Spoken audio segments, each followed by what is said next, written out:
نحمدہ نصلی علی رسولہ الکریم اما بعد فاعوذ باللہ من الشیطان الرجیم بسم اللہ الرحمن الرحیم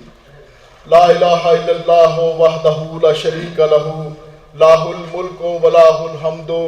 یحیی و یمیت و حی لا یموت بیدہ الخیر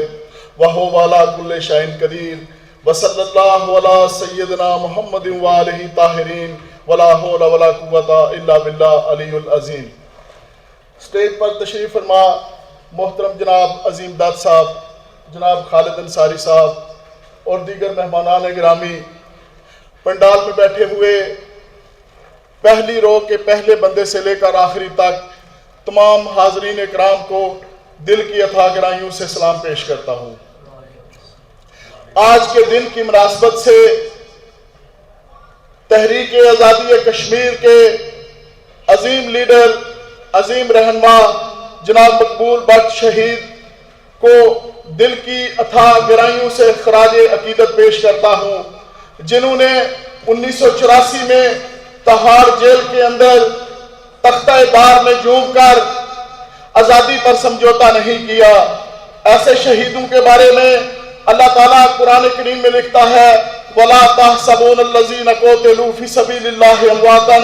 بَلْ أَحْيَاءٌ عِندَ رَبِّهِمْ يُرْزَقُونَ، اور جو لوگ اللہ کی راہ میں مارے جائیں انہیں مردہ نہ سمجھو بلکہ وہ زندہ ہیں اور اپنے رب سے رزق پا رہے ہیں۔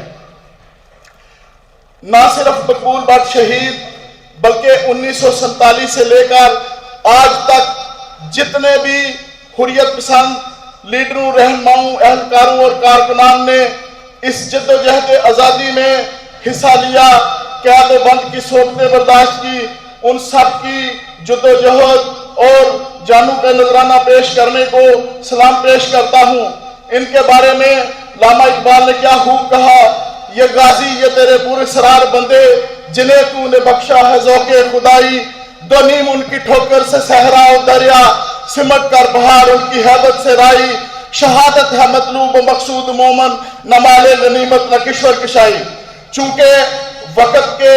دامن میں کمی کی وجہ سے ہم محترم جناب عظیم داد صاحب اور دیگر رہنماؤں کو سننا چاہتے ہیں، اس لیے اسٹیج سیکرٹری صاحب نے بھی مجھے فرمایا ہے کہ تھوڑا خطاب کو مختصر کروں، تو میں اس ضمن میں یہ بھی کہنا چاہتا ہوں کہ کشمیریوں کو بھی اس ضمن میں متحد ہونا پڑے گا، اپنی صفوں میں اتحاد پیدا کرنا پڑے گا، جیسا کہ علامہ اقبال نے کہا تھا فرد قائم ربط ملت سے ہے تنہا کچھ نہیں، موج ہے دریا میں اور درون دریا کچھ نہیں، وما علینا الا البلاغ۔